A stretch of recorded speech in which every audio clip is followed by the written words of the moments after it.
Bismillah ar-Rahman ar-Rahim. This video is about the gamma function. Let's start with the following exercise. Suppose that x is a positive integer. What is the factorial of x? The factorial of x is the product of positive integers starting from 1 all the way to x. So this is 1 times 2 times 3 times x minus 1 times x. That's the factorial of x. Now, the question is, can we generalize this idea of a factorial and apply it to other numbers? Perhaps positive real numbers, or even negative real numbers, or complex numbers. We take x factorial, and we will write it not like this, but in this particular way. This is x plus n factorial, divided by x plus 1 written between brackets, and then we have a subscript n. The notation here is defined as follows. If we have a between brackets and then 0, then this is equal to 1. If we have a and the subscript is n, and n is a positive integer, then this is a times a plus 1 all the way to a plus n minus 1. Then we have n numbers multiplied together, starting from a, then a plus 1, then a plus 2, and the total number of terms that we multiply is n. So this is this notation here. We write down the factorial of x as the factorial of x plus n. For now, x is a positive integer. And then we divide by x plus 1, n. This term in the denominator is x plus 1, x plus 2, all the way to x plus n. The total number of terms is this number here, n. Upstairs in the numerator, we have x plus n factorial. This is x plus n, then x plus n minus 1. When we go to x plus 1, and then x minus 1, all the way to 1. As you can see, that there are terms in the numerator that will cancel the denominator, and the remaining terms will be the product x minus 1, x minus 2, and so forth. And this is exactly the factorial of x. The first step, we will write down the factorial of x as the factorial of x plus n divided by this x plus 1 n. Note that the numerator is still making use of the idea of the factorial as conventionally defined. In other words, that we need this x plus n to be a positive integer. But the expression written in the denominator, of course, x should not be equal to minus 1 or minus 2 all the way to minus n. Otherwise, we have division by 0. But x can be anything.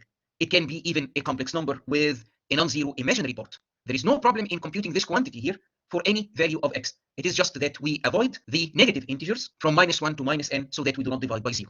The next step is to take this numerator, which is the factorial of x plus n, and write it as n factorial, and then n plus 1 subscript x. The numerator is n factorial, and then this is n plus 1 times n plus 2 times n plus 3, and we should have x terms to multiply. So this will be n plus 1, n plus 2, all the way to n plus x. We have a total of x terms. Then we multiply and divide by n to the power x. N to the power x not need x to be a positive integer. N to the power x is e to the power x log n. It can be computed for any x. Now let's take n factorial together with this n to the power x divided by the denominator is still this quantity here, x plus 1 times x plus 2 all the way to x plus n. And then take those guys, those are n plus 1, n plus 2 to n plus x. And then we divide by n to the power x, which can be written in another way. Can be written as n times n times n times n, x times. If you look here, there is nothing really forcing us to restrict x to be a positive integer. Again, we need to avoid having x equal to minus 1 or minus 2 all the way to minus n, but otherwise, x can be anything else. But we have those terms, n plus 1, n plus 2 all the way to n plus x. What happens to this part here if we take the limit as n tends to infinity? You can think of this as fractions, n plus 1 over n, n plus 2 over n, and we have x of them, where x is some given fixed number. If you take the limit as n tends to infinity, each one of those x factors will tend to unity. And so this is the idea. The idea is that we will generalize the factorial of x by saying that the factorial of x is limit as n tends to infinity of factorial of n times n to the power x divided by the product x plus 1, x plus 2 all the way to x plus n. In this definition for the factorial, we are able to apply it to any complex number except the negative integers. Of course, we need to talk about whether this limit makes sense. Does it exist? Does it give a finite value? So this will come later. But this is our attempt for now to generalize the idea of a factorial so that it includes numbers other than the positive integers. Based on this idea, we define the gamma function. It is just that we do a shift. So we take this limit here, we replace x by x minus 1, and this will be gamma of x. Now we are taking the limit as k tends to infinity, and then we have k factorial. This is like this n factorial. Then we have k raised to the power x minus 1, and again, this is something that can be defined even if x is complex. In the denominator, we have x times x plus 1 all the way to x plus k minus 1. Before checking the limit operation, which we will do shortly, let's try to play with this expression here. So what is gamma of 1? If x is equal to 1, then we have k to the power 0. That's by definition. If we have a non-zero number raised to the power 0, that's 1. And then in the numerator, we have the factorial of k. And then if x is equal to 1, then downstairs we have 1 times 2 times 3 all the way to k. Well, that's k factorial. This ratio here becomes k factorial divided by k factorial. That's 1. We have a constant sequence, and the limit is the constant itself, which is 1. Gamma of 1 is equal to 1 if we use this definition here for the gamma function. Let's do another thing. What is the ratio of gamma of x plus 1 to gamma of x? Each one of those guys is defined in terms of a limit. I will assume for now that those limits exist as finite numbers, no problem. And the guy in the denominator is not equal to 0. So the ratio of the limits is the limit of the ratio. Okay, again, this is something that needs to be investigated thoroughly. But for now, gamma x plus 1 over gamma x, this will be, so we have gamma x plus 1, it means that we have k to the power x, but we have k to the x minus 1 in the denominator. Then we have factorial k and factorial k. Then we have x plus 1 k, and upstairs we have xk. In the numerator, we have x times x plus 1 all the way to x plus k minus 1. In the denominator, we start from x plus 1, and we should also have k terms. So this is x plus 1, x plus 2, all the way to x plus k. As you can see, there are common terms between the numerator and denominator, and we are left with x divided by x plus k, and k to the power x divided by k to the power x minus 1, that's k. We are taking the limit as k tends to infinity of kx divided by this guy, x plus k. This is x over 1 plus x over k. And as k tends to infinity, then this guy gets closer and closer to 0, and the limit is equal to x. If we use this definition, assuming that it makes sense, then gamma x plus 1 divided by gamma x will give us x. Now choose an integer that is 2 or more. Gamma n, what is gamma n? Gamma n can be written as a telescopic product, gamma n over gamma n minus 1 times gamma n minus 1 divided by gamma n minus 2 times gamma n minus 2 divided by gamma n minus 3, all the way to gamma 2 divided by gamma 1 times gamma 1. If we do the product, these two cancel, all the way here, these two cancel, and we are left with gamma n. Now, what is gamma 1? Gamma 1, we have seen that gamma 1 is exactly equal to 1. And what are those ratios? For this rule, we didn't impose a condition that x should be a positive integer or anything. This is generally true, and it will be true for positive integers greater than or equal to 2. So what is gamma x plus 1 over gamma x? It is x. So gamma n divided by gamma n minus 1, it is n minus 1. Gamma n minus 1 divided by gamma n minus 2, it is n minus 2. Gamma 2 divided by gamma 1 is 1. Those guys together, they give us n minus 1 factorial. So gamma n is n minus 1 factorial.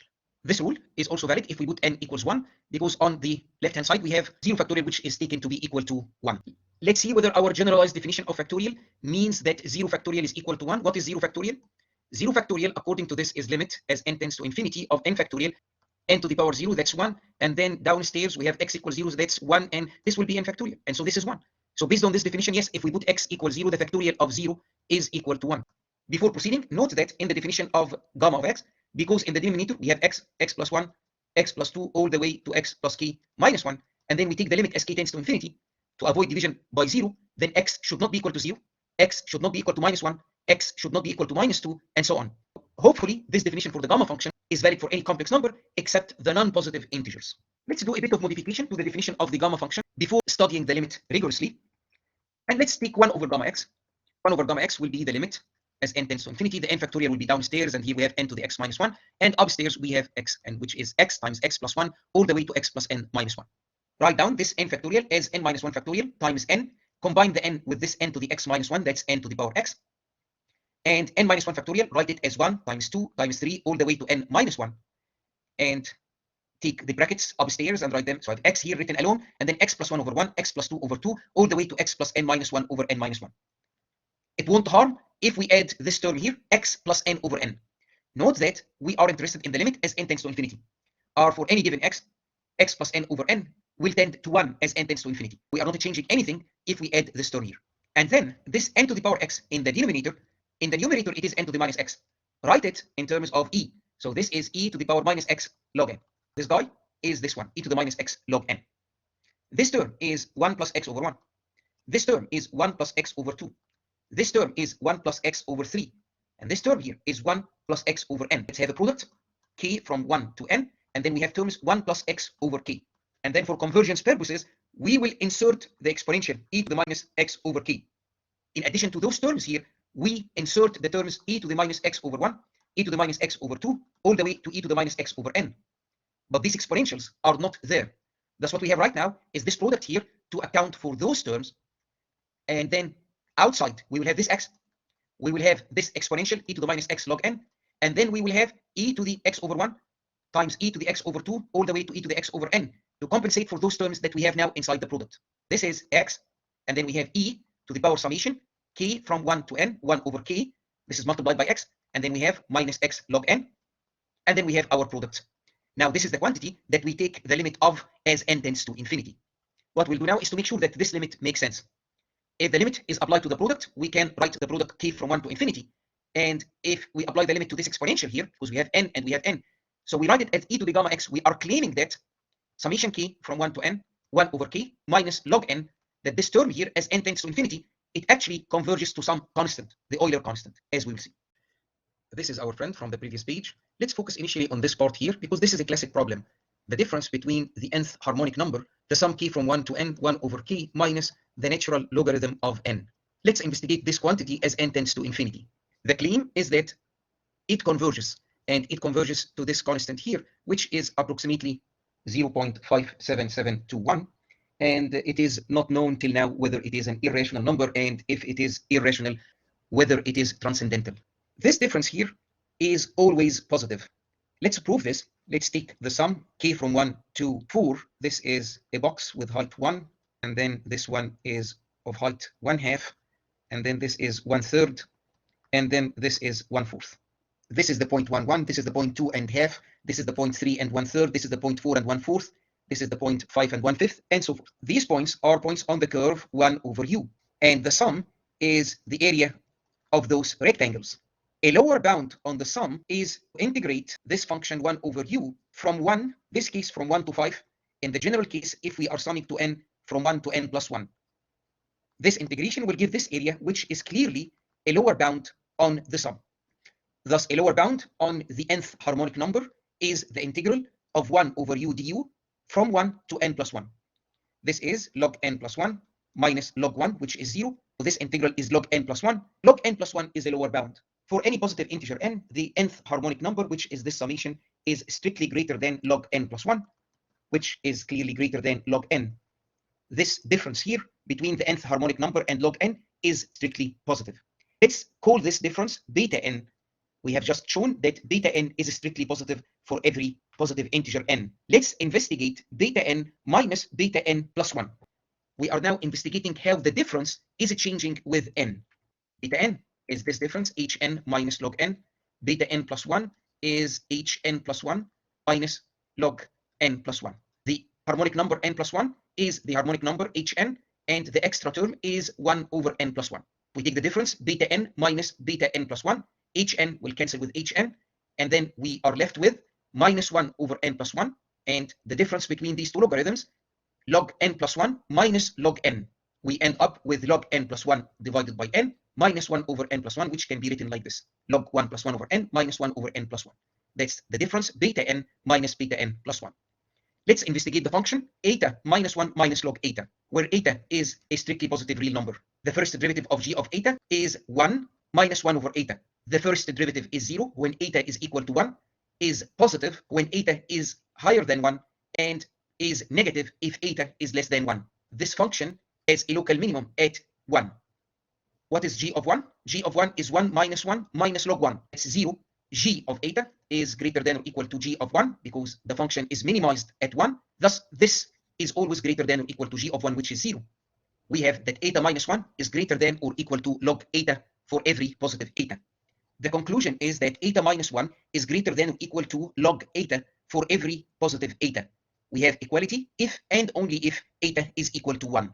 Replace eta by 1 over eta. We have log 1 over eta is less than or equal to 1 over eta minus 1. Then minus log eta is less than or equal to 1 over eta minus 1.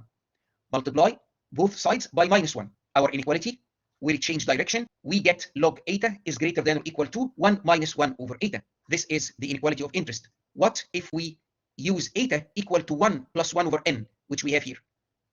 If we do this, we get that log 1 plus 1 over n is greater than or equal to 1 minus 1 over eta, which is 1 plus 1 over n. This term here is n over n plus 1. 1 minus n over n plus 1, this is 1 over n plus 1. Thus log 1 plus 1 over n is greater than or equal to 1 over n plus 1. This quantity is greater than or equal to 0. We have beta n strictly greater than beta n plus 1 for every n that is a positive integer. This means that the sequence beta n is strictly decreasing. We have a strict inequality because our inequality here is satisfied with equality if and only if eta is equal to 1. But we have used eta equal to 1 plus 1 over n, and this is strictly greater than 1 for every n. Indeed, we have a strict inequality, and the sequence beta n, which is the difference between the nth harmonic number and log n, this sequence is strictly decreasing. Therefore, beta n is a sequence that is strictly positive. So the sequence is bounded below by 0 and is strictly decreasing. By the monotone convergence theorem, it must be the case that beta n converges. Limit as n tends to infinity of beta n exists. And it is this constant here that we denote by gamma. The next step is to investigate the infinite product. Let's rewrite the infinite product as e to the power n infinite sum. So this infinite product here is e to the power log the infinite product. Log of the product is the sum of the logarithms, and log of this term is log 1 plus x over k minus log e to the minus x over k, which is minus x over k. For any finite real number alpha, e to the alpha is finite. We want to investigate whether this summation here is a finite number. Does this series converge? Let's focus on the tail sum, the summation, if we start from some big k to infinity. Recall that the convergence behavior of the infinite series depends on the tail behavior. Here, we are removing the terms from small k equal to 1 to small k equal to big K minus 1. This is a finite number of terms, a finite number of finite terms. In terms of convergence, it is this summation here that will determine whether this summation is finite or not. Big K is chosen such that the magnitude of x divided by big K is less than 1/2, and we will see why shortly. Note that x can be a complex number. K is a positive integer. To repeat, we will focus on this summation here, starting from big K, chosen such that the magnitude of x divided by k is less than 1/2. Let's investigate the magnitude of the difference between log 1 plus z minus z, where z is a complex number and the magnitude of z is strictly less than 1. Because the magnitude of z is strictly less than 1, we can write down the Taylor series expansion of log 1 plus z. This is summation k from 1 to infinity minus 1 to the power k minus 1, z to the k divided by k. The first term in this summation is z. The second term is minus z squared over 2, and so on. We can eliminate this minus z and start our summation from 2. Apply the triangle inequality. The magnitude of the sum is less than or equal to the sum of magnitudes. If we apply the magnitude to minus 1 to the k minus 1, this is either 1 or minus 1. The magnitude is 1. The magnitude of z to the power k is the magnitude of z to the power k, and k is a positive integer, so the magnitude of k is itself. K is greater than or equal to 2. 1 over k is less than or equal to 1/2. We can upper bound this summation by replacing 1 over k by 1/2, which can be taken outside the sum.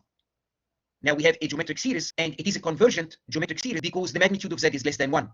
Our series here, because it starts from 2, then its value is the magnitude of z squared divided by 1 minus the magnitude of z.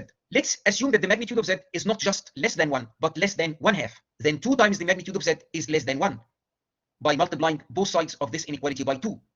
Then if we multiply both sides of this inequality by minus 1, we get that minus 2, the magnitude of z, is strictly greater than minus 1. Add 2 to both sides. The left-hand side becomes 2 minus 2, the magnitude of z. The right-hand side becomes 2 minus 1, which is 1. If we take the reciprocal of both sides, we get that 1 over 2 minus 2 times the magnitude of z is less than 1. Let's go back to our upper bound. Our upper bound is the magnitude of z squared divided by 2 minus 2, the magnitude of z. But we have seen that 1 over 2 minus 2, the magnitude of z, is less than 1. Thus, this upper bound can further be upper bounded by the magnitude of z squared times 1. That's the magnitude of z squared. And to have this upper bound valid, we need the magnitude of z to be strictly less than 1/2. This is our conclusion. For a complex number z with a magnitude that is strictly less than 1/2, then the magnitude of log 1 plus z minus z is less than or equal to the magnitude of z squared. Let's go back to our summation of interest. The biggest value here, when we take the magnitude, is the magnitude of x over big K. And big K is chosen such that this quantity is strictly less than 1/2. This means that for every small k that is greater than or equal to big K, we can employ our inequality. We can upper bound the magnitude of log 1 plus x over k minus x over k by the magnitude of x squared divided by k squared. This is what we have. We can take the magnitude of x squared as a common factor. And then we can further upper bound by taking the sum from 1 to infinity. and this is zeta 2. This is pi squared over 6, which is a finite number. For every complex number, this quantity here is finite. The sum of the magnitudes is finite. So we have absolute convergence. The reciprocal gamma function is always finite. In fact, it is an entire function. For the gamma function itself, it is 1 over x. So x cannot be equal to 0. E to the minus gamma x. And then our product is from 1 to infinity, e to the x over k divided by 1 plus x over k. So x cannot be equal to minus k. It cannot be equal to minus 1 or minus 2 or minus 3 and so forth. To repeat, the reciprocal gamma function defined by this limit is always finite. The gamma function has poles at the non-positive integers. For every complex x that is not 0 or a negative integer, this is a finite quantity. Consider the beta integral, beta of x and y. This is the integral from 0 to 1, t to the x minus 1. This x is this x here, times 1 minus t to the power y minus 1. This y is this y here. Let's take x and y to be positive real numbers. Does this integral make sense? Is it convergent for positive x and y? If x and y are both greater than or equal to 1, then there is no problem with the integrand. There may be a problem if x or y are in the range from 0 to 1. In this case, if x is from 0 to 1, then x minus 1 is negative. So this t to the x minus 1 is 1 over t to the power 1 minus x. And this term is problematic as t tends to 0. Similarly, if y is in the range from 0 to 1, then this term here has potential troubles if t tends to 1. We want to make sure that this integral is convergent whenever x and y are positive. The trick here is to split the integral into an integral from 0 to 1/2 and another one from 1/2 to 1. The idea behind this splitting is that this term here, the t term, is problematic near 0, and the 1 minus t term is problematic near 1. Define big A as the maximum of t to the x minus 1 on the interval from 1/2 to 1. The function t to the x minus 1, if x is 1, then this is 1. If x is strictly greater than 1, then this is an increasing function in t. If t is in the range from 1/2 to 1, then the maximum occurs at t equal to 1, and the maximum is 1. If x is in the range from 0 to 1, then this is 1 over t to the 1 minus x. It is a function that is strictly decreasing with t. Now the maximum will happen when t is equal to 1/2, and the maximum is 1/2 to the power x minus 1, or 2 to the power 1 minus x. Big B is the maximum of 1 minus t to the power y minus 1 on this interval from 0 to 1/2. If y is greater than 1, then this is a decreasing function in t. If we want to maximize, the maximum will occur at t equals 0, and the maximum is 1 to the power y minus 1, and this is 1. If y is less than 1, then this is like 1 over 1 minus t to the power 1 minus y. This is a strictly increasing function in t. The maximum occurs at 1/2. The maximum is 1/2 to the power y minus 1.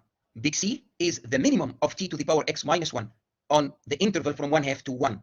Here we are doing the minimum. If x is greater than or equal to 1, the function is non-decreasing, and the minimum occurs when t is equal to 1/2.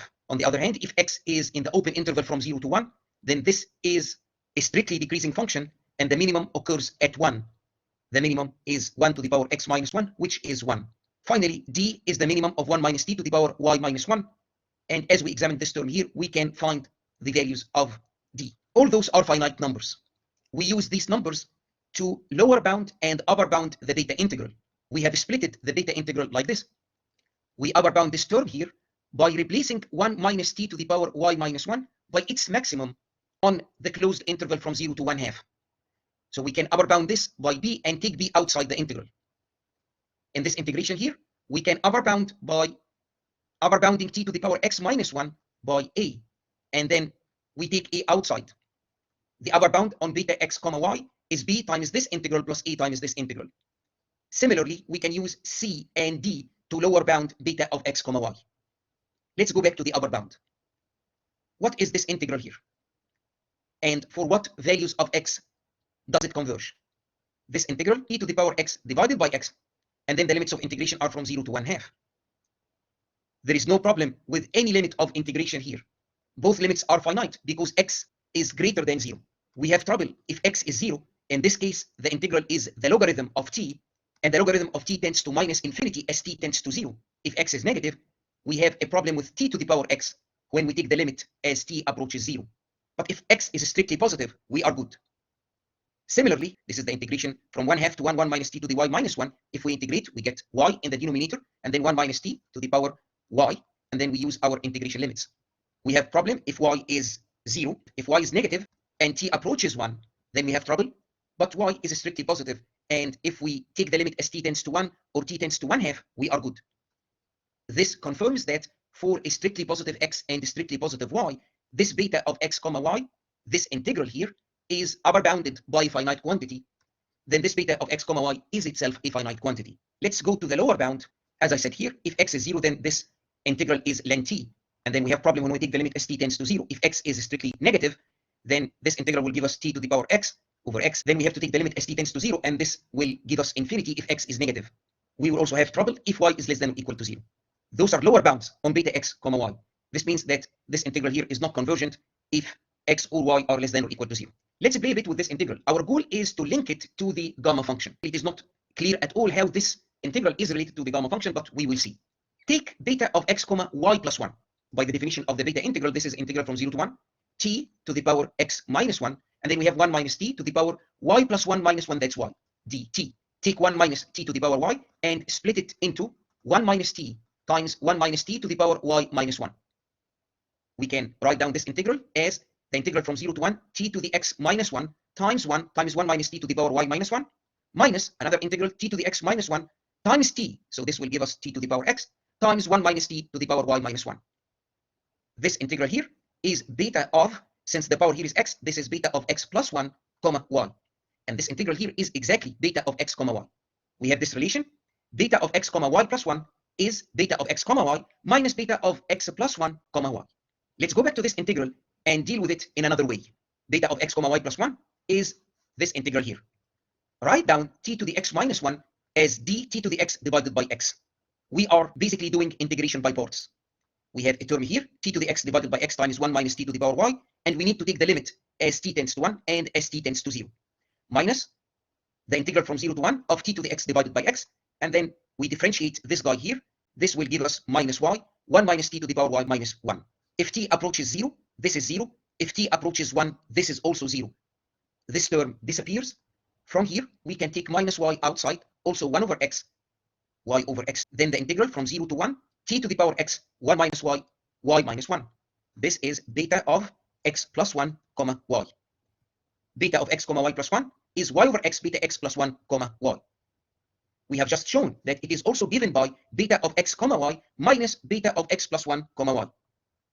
From here, we can move this to the other side. 1 plus y over x, beta of x plus 1, comma y is equal to beta of x, comma y. Thus, beta of x, comma y is equal to x plus y over x times beta of x plus 1, comma y. Then use our result here that beta of x, comma y plus 1 is y over x beta x plus 1, comma y. This is equivalent to beta of x plus 1, comma y is equal to x over y beta of x, comma y plus 1. So we write this as x over y beta of x, comma y plus 1. X goes with x, and now our result is that beta x, comma y is x plus y divided by y beta of x, comma y plus 1. Let's describe this result in words. Here we have beta of x, comma y. Here it is x, and then y is incremented by 1. This is beta of x, comma y plus 1. The outside factor is the sum of x and y in the numerator, and the second argument y in the denominator. Let's redo this. Beta of x, comma y plus 1. This is beta of x, comma. We increase this by 1, y plus 2. The outside factor in the numerator, the sum of the two arguments, x plus y plus 1. In the denominator, we put the second argument, which is y plus 1. Beta x, comma y is x plus y over y, and then this new factor, x plus y plus 1 over y plus 1, beta x, comma y plus 2. This, in turn, can be written as beta of x. X remains as is. Then we increase this by 1, y plus 3. Then we have here the sum, x plus y plus 2 divided by y plus 2. Doing this step n times, beta of x, comma y becomes beta of x, comma y plus n. And the outside factors are x plus y over y, x plus y plus 1 over y plus 1, x plus y plus 2 over y plus 2, all the way to x plus y plus n minus 1 divided by y plus n minus 1. In the numerator, we have x plus y between brackets and then the subscript n. In the denominator, we have y between brackets and the subscript n, according to how we define this notation at the beginning of the video. Now write down beta of x, comma y plus n explicitly using the integral. This is integral from 0 to 1, u to the power x minus 1. Then we have 1 minus u to the power y plus n minus 1. Do the change of variables. U is equal to t over n. When u is 0, t is 0. When u is equal to 1, t is equal to n. This u here is replaced by t over n. This u is replaced by t over n. And du is 1 over n dt. This is beta of x, comma. Those terms in the expression of beta of x, comma y remind us of the definition of the gamma function. Gamma of x is limit as k tends to infinity, k factorial k to the x minus 1 divided by x times x plus 1 all the way to x minus k plus 1. What we can do is the following. We can take this x plus y between brackets and then subscript n. Then downstairs we can put factorial of n, and then n to the power x plus y minus 1. We have y n. We can put here n factorial and then n to the power y minus 1. We have n factorial in the numerator and denominator, that's fine. We have here n to the y minus 1, n to the y minus 1, but we have an extra n to the x that is not here. So we need to insert n to the power x. We take limit of both sides as n tends to infinity. The left-hand side does not depend on n. On the right-hand side, this converges to 1 over gamma x plus 1. This converges to gamma of y. And this n to the power x, before taking the limit, it can be used to eliminate this 1 over n and 1 over n to the power x minus 1 inside the integral. We end up with beta of x comma y equal to gamma of y divided by gamma of x plus y, and then limit as n tends to infinity. Integral from 0 to n, we have t to the x minus 1 multiplied by 1 minus t over n to the y plus n minus 1 dt. Let's rewrite the integral from 0 to infinity, and we insert an indicator t less than or equal to n. This is a function of t that is equal to 1 if t is less than or equal to n, 0 if t is greater than n. Can we take the limit inside? Can we apply something like the dominated convergence theorem? The dominated convergence theorem tells us that it is valid to interchange the order of limit and integration if the following condition is satisfied. We take the magnitude of the integrand. Let's call this g of t comma n. Here we have a function that depends on t, the dummy variable of integration, and n, the variable with respect to which we are taking the limit. We need to upper bound the magnitude of the integrand by a function that does not depend on n. It's only a function of the dummy variable of integration t. This is not enough. We need also h of t to be integrable, in the sense that if we integrate h of t from 0 to infinity, we get a finite value. If we can do this, then by the dominated convergence theorem, we can take the limit inside. Indicator of t less than or equal to n. Well, the indicator is a function of t that is either 1 or 0, then this is upper bounded by 1. What about this term here, which depends on t and n? We have an inequality. If theta is any real number, then e to the power theta is greater than or equal to 1 plus theta.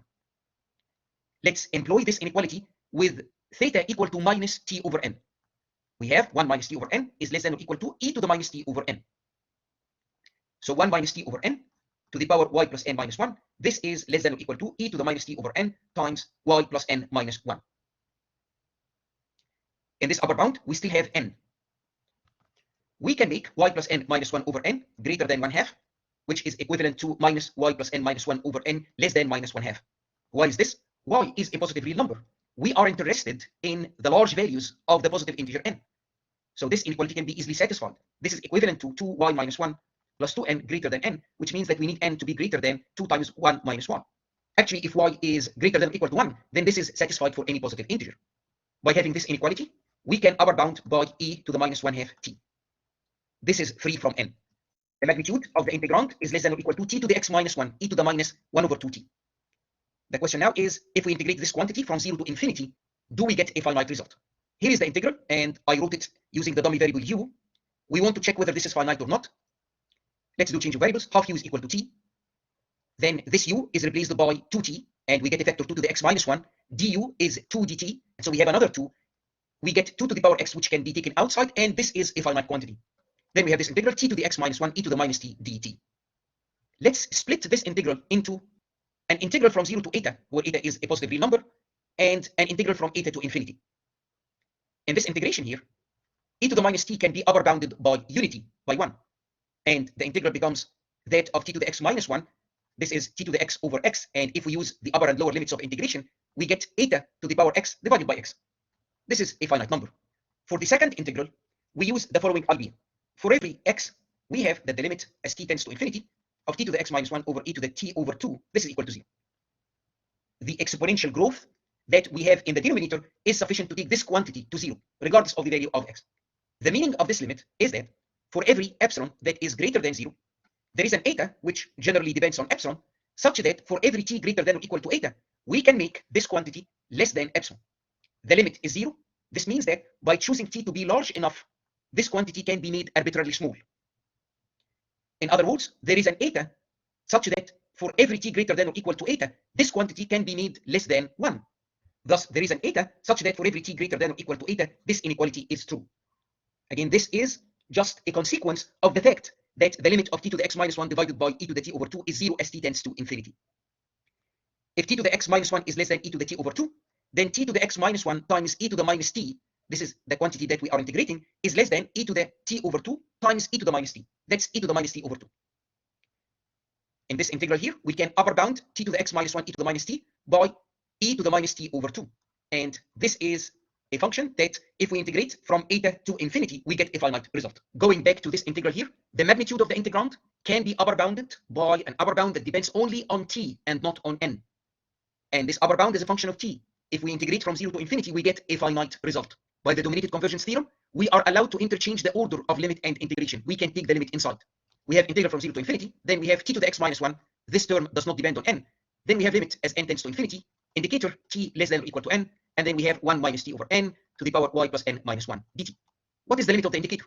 For a fixed t, if we push n towards plus infinity, then sooner or later n will exceed t, and this indicator becomes 1. So the limit of this part here is 1. What about this? We have a famous limit here, limit as n tends to infinity, 1 minus t over n to the power n. This is e to the minus t.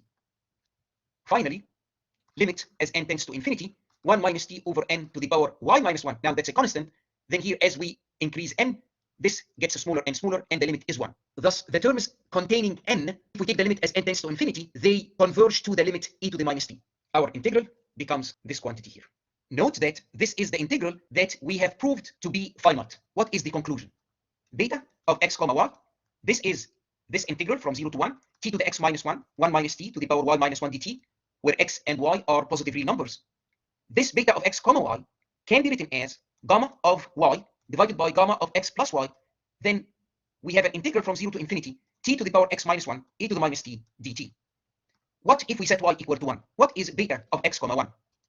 From the definition of the beta integral, this is integral from 0 to 1 to the x minus 1. And then if y is equal to 1, this will be equal to 1. And our integral is t to the x divided by x.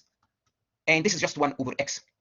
If we use y equal to 1, then beta of x comma 1 is 1 over x. Let's go to this side. Gamma of y, now as y is equal to 1, this is gamma of 1. This is 1. And then we have, in the denominator, we have gamma of x plus y. It becomes gamma of x plus 1. Since this expression here is valid for every positive y, it is valid for y equal to 1. And if it is valid for y equal to 1, then we have 1 over x equal to 1 over gamma of x plus 1 times this integral. Rearranging the terms, this means that gamma of x plus 1 is equal to x times this integral. Recall that on the first page, we proved that gamma of x plus 1 over gamma of x is equal to x. So gamma of x plus 1 is equal to x times gamma of x. This integral here is nothing but gamma of x. We have now an integral representation of the gamma function. But please note that when we did this derivation starting from the beta integral, we assumed that x and y are positive real numbers. If x is complex, the magnitude of the integral from 0 to infinity, t to the real of x plus I, the imaginary of x, minus 1, e to the minus t dt. By the triangle inequality, this is less than or equal to integral from 0 to infinity. The magnitude of this is e to the minus t. And here the magnitude is t to the power the real part of x minus 1. Because the magnitude of t to the I imaginary x is equal to the magnitude of e to the I imaginary x times the natural logarithm of t. Len of t, where t is a positive real number, this is a real number, imaginary part of x is a real number, and so e to the I imaginary x, the logarithm of t, this is a number in the complex plane that lives on the unit circle, so the magnitude is equal to 1. In other words, what we really need is that the real part of x to be greater than 0. Recall that when we checked whether this integral is finite or not, we exploited this fact that x is positive here. When we did this part, we integrated this quantity and we said that this integral is a finite quantity. If x is equal to 1, then this will not be finite because the integral will be the natural logarithm of t, which tends to minus infinity as t tends to 0. And when x is negative, we will have a problem when we take the limit of t to the power x when t tends to 0. We need x to be a positive real number, or generally, if x is complex, we need the real part of x to be strictly greater than 0. The gamma function is limit n tends to infinity, n factorial n to the x minus 1 over xn. We have another representation of the gamma function, which is it is 1 over x, e to the minus gamma x, and then we have an infinite product, k from 1 to infinity, e to the x over k divided by 1 over x over k. Those are the general definitions of the gamma function. Those can be evaluated for any complex number, excluding 0 and the negative integers. Now we have an integral representation of the gamma function, which is integral from 0 to infinity, 2 to the x minus 1 e to the minus t dt. Now this integral representation is valid only when the real part of x is strictly positive. Let's go back here. If this integral is gamma x, then we can now define a beta function, beta of x comma y, that is gamma of y times gamma of x divided by gamma of x plus y. We started with the beta integral, and it was valid for positive x and positive y. In fact, it is valid even if x and y are complex, but the real part of x and the real part of y must be greater than 0. By establishing this relationship between beta of x and y and the gamma function, and since the gamma function is defined over the complex plane, excluding the non-positive integers, then we can use this actually as a definition for beta of x comma y that is valid for any complex number excluding the non-positive integers.